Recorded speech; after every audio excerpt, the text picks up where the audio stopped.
Welcome to Witch School. Today's episode, Cleansing with Air and Fire. There are many uses for incense, burnt offerings, prayers made visible. But one that comes up more often than all the others is cleansing with incense. Typically in most witchcraft it's done at the beginning of the ritual. And then another incense, quite often used in the middle of the ritual for a different purpose. It's one of the preliminary operations in constructing a circle. And the same operation done when you're cleansing a house, cleansing a space. It is called smudging, censing, probably other names. Sometimes smudge sticks are used. We're using incense here because it allows us to get a little more hardcore.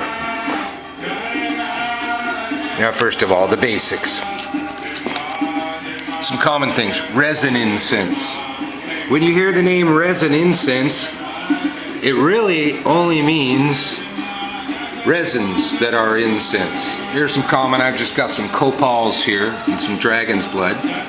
Also quite common in resin incense, definitely frankincense and myrrh, but so often done that I'm not doing it here today.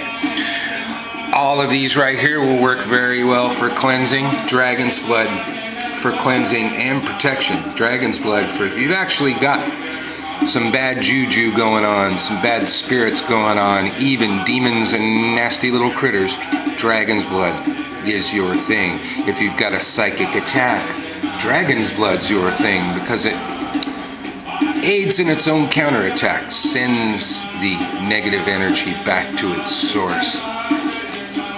All of these can be used in combination. Black copal, and dragon's blood actually go well together and smell good together.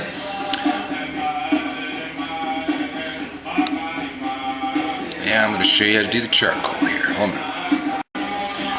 Now, whether it's powdered incense or resin incense, quite commonly we use religious charcoals to light it on fire. There are some people that make what's called self-igniting powdered incense out there in the world, but I've yet to find a self-igniting powdered incense that is not made with saltpeter. And saltpeter has many side effects not conducive to my magic, let's say.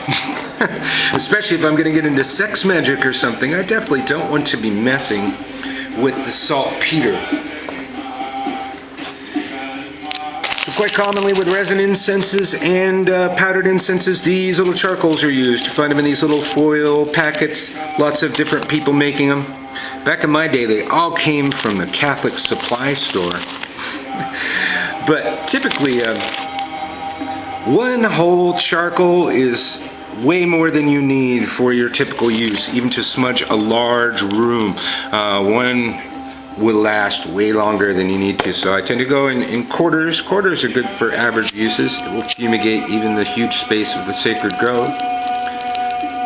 So break off your charcoal, get some pliers or some tweezers, that kind of thing, and put a flame to it. I don't know if you could see that. You can see the little sparks going across the charcoal. That means it's starting to catch.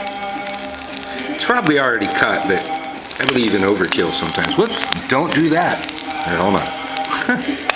Don't squeeze too hard or you'll break the charcoal like I did. Don't pick it up with your fingers like I'm doing unless you snuff candles with your fingers for about 30 years and pick up charcoals and burn lots of things. You will not have the calluses necessary to do what I just did, hence the pliers. Once you got your charcoal going, and don't poke it with your finger like I just did,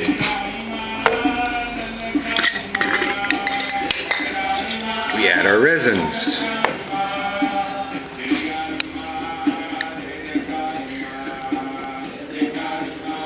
Oops.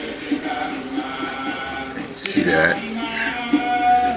Sometimes you can put it right next to the charcoal, it'll burn. Put it right on the charcoal, it'll burn. Prayer made visible.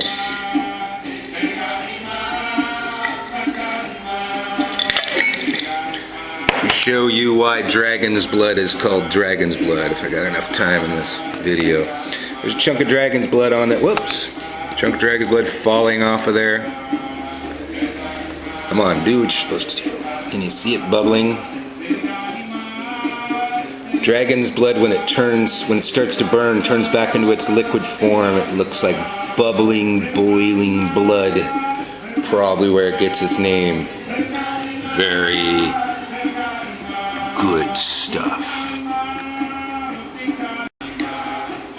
So when we're cleansing a space, typically we want to start towards the back of the building, working towards the front of the building, swinging the incense around. You want to get the smoke everywhere. We're cleansing a space. Want to make sure we left a window open or a door open so nasty stuff can get out. Words of power are often used. I will use probably the most typical that we hear.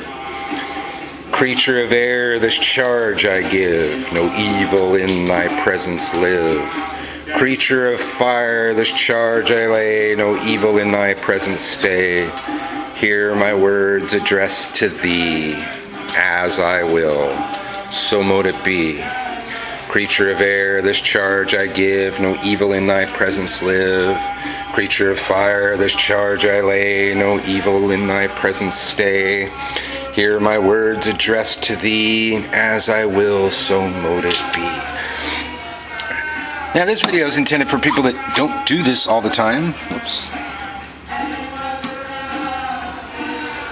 Don't do this all the time, so let me show you. You want to get under things. If you got shelves, you want to get under the shelves. If you've got cupboards, closets, dark spaces. Let's see, I think I've got one over here. Here's a cupboard. I have no idea what's in this cupboard. Haven't planned this. Oh, a bunch of crap. Fascinating. You want to get it in the cupboard. In the cupboard.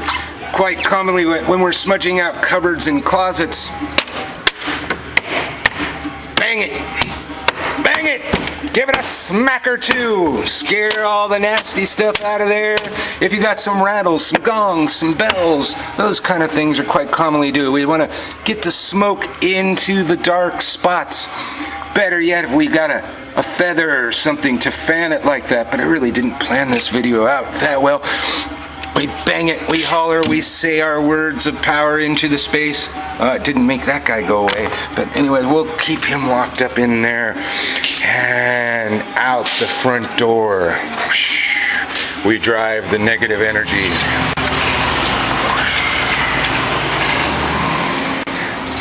And this is just the cleansing by fire and air. Following it up with salt and water is quite commonly done and definitely recommended. Then you can go to a broom, sweep out the negativity. So much to do, but this is just the burning part. Just the burning part. You want to get your whole space, your bedroom, throughout the house, and especially concentrating on closets, spaces where darkness can hide. And now that we've made a video explaining this, we can just refer people to the video all day long, because you won't believe how often this one comes up. I hope it's helpful for you. It's something that I do all day. I use way too much charcoals, way too much incense, but realize for somebody that doesn't know what the heck we're talking about, it can be confusing. So, merry meet, merry part. Happy burning things. Merry meet again.